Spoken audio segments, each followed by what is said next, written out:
All right, joining us, Dr. Sergei Dvorianov, joining us live from Moscow. He's president of the IDC Amicability. And very good afternoon to you from here in New Delhi, Dr. Dvarianov. If I could begin by asking, how is it looking like from Moscow? Prime Minister Narendra Modi traveling there and meeting President Putin for the 22nd India-Russia annual summit. Good evening, Namaste, Namaskar. Of course, it's so excited for all Russian citizens, not only Russian, for international society also as well, that after 5 years, Shri Narendra Modi ji will come to our country again, and that it will be his first visit after he was re-elected. He already in the history after Jawaharlal Nehru, third-time Prime Minister of India, Bharat civilization. And actually it's a lot of topics, a lot of problems, a lot of questions to discuss together with our national leader, Vladimir Putin. First of all, we're expecting that India will play one of the main role to be peacemaker in the dialogue with Ukraine.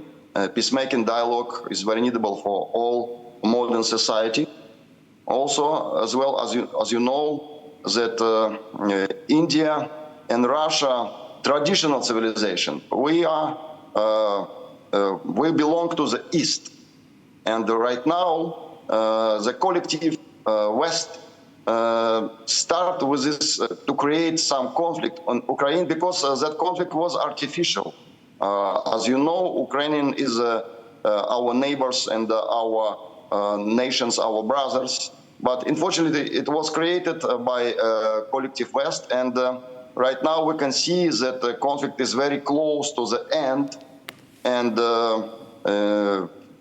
we can see a lot of changes. Even in UK, the Labourist Party will be in power.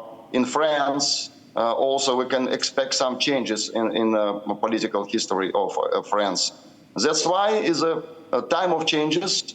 And a lot of global questions we can see that our leader and Shri Narendra Modi will discuss in Moscow. It will be a very fruitful dialogue, I believe, because our two leaders are believers. Right. And your leader, he always promotes spiritual values, and our leader also promotes spiritual and traditional values as well. Dr. Dvarianov, since you say that this is going to be a fruitful visit, are you hearing of some takeaways? What are the understandings or MOUs likely that are going to be signed between the two sides? Any specifics that you think could be coming out of this summit? Of course. Obviously, first of all, it will be some practical steps to make some trading between Russia and India more effective. And the main point of conversation, of discussion, will be our financial relationships on the level where Russia was under the pressure of Western countries, under the pressure of America, first of all, out of the state. And we know that right now that trade exchange between our countries always increasing. It more than 30% last year.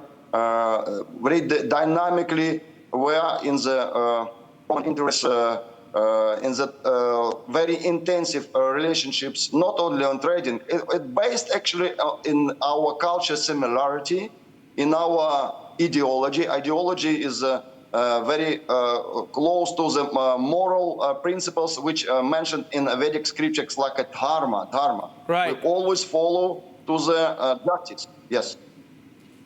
Yeah, please go ahead. I mean, also, if you could throw some light on whether the visit of Prime Minister Modi to Moscow is being seen there by Kremlin as one more sign that Russia perhaps is not that isolated as the West would like to project. We have just had Viktor Orban coming to Moscow, and now Prime Minister Modi visiting and meeting President Putin. Yes.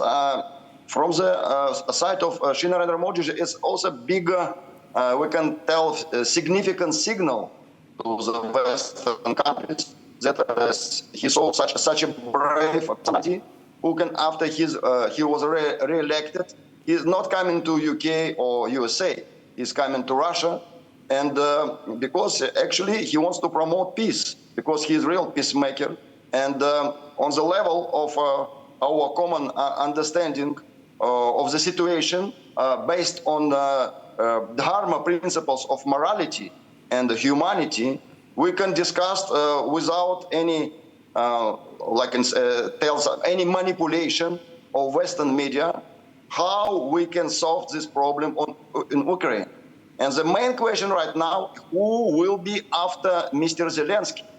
Because everybody understands that Zelensky right now is bankrupt. He's already gone.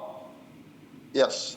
Also, Dr. Dvarianov, Prime Minister Modi is traveling to Moscow after his visit and participation in the G7 summit in Italy last month, where he also met President Zelensky of Ukraine. You think, since you talked about Prime Minister being a peacemaker, there could be some movement in that direction between Prime Minister Modi and President Putin when they have those talks? Yes, see, your national leader, he is very open-hearted. He can feel the main pain of any war when we can see the loss of the lives of the people. And especially is Russian and Ukrainians, they are very close to each other. It's one nation, speaking maybe a little bit different languages, but it's where from the one roots, one tradition, one history. And because of the brainwash of Western media, unfortunately, it was the increase in Nazi movement in Ukraine.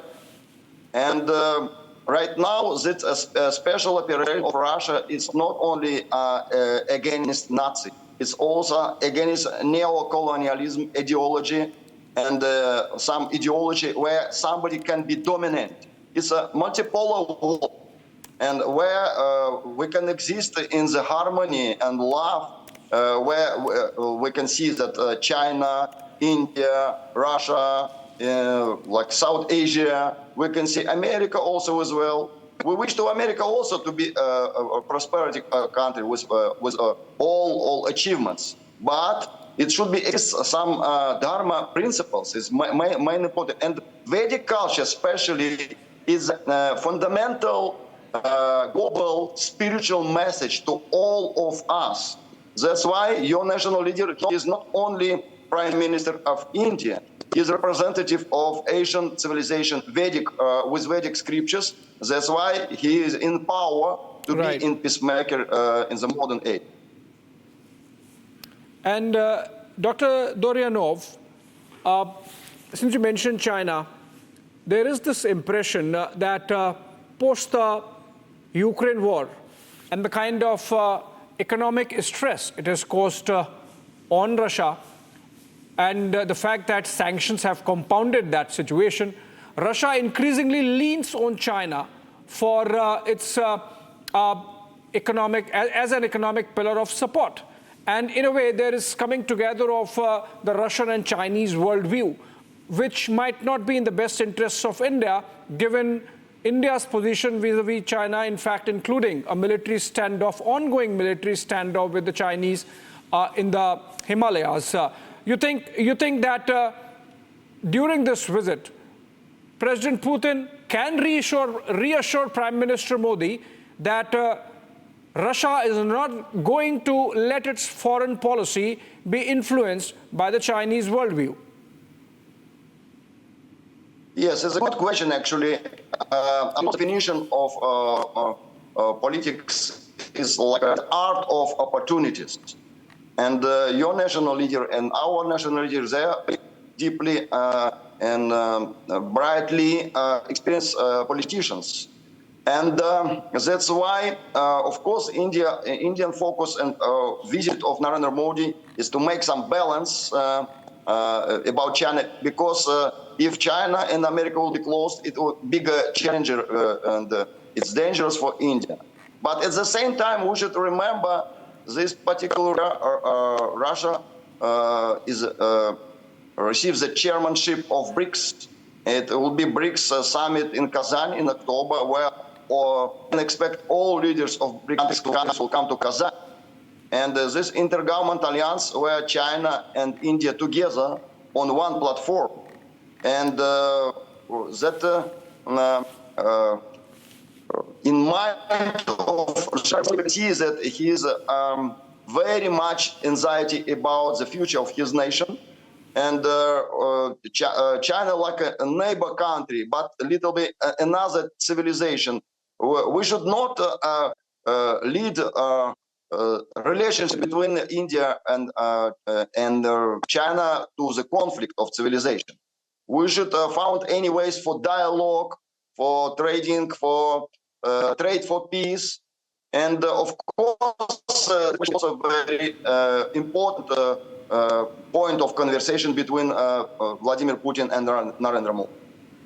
Right. Since you have been mentioning about civilizational linkages, Dr. Dvarianov, can you tell us whether there is still a sentiment on the ground in Russia and Moscow which thinks of India and the India-Russia relationship as an ironclad relationship that can weather all the storms that the global geopolitics is facing? Yes, see, similarity between our nations that we have in our history, in our religion, we have personal understanding of God. For us, first of all, our God, it can be Jesus, anybody, but God, His personality, He has some personal qualities. Right. And Dr. Dvarianov, India and China, we have. I'm very sorry, but there seems to be an audio and video issue as well with the connection that we are having. I will try and fix it and maybe then come back to you.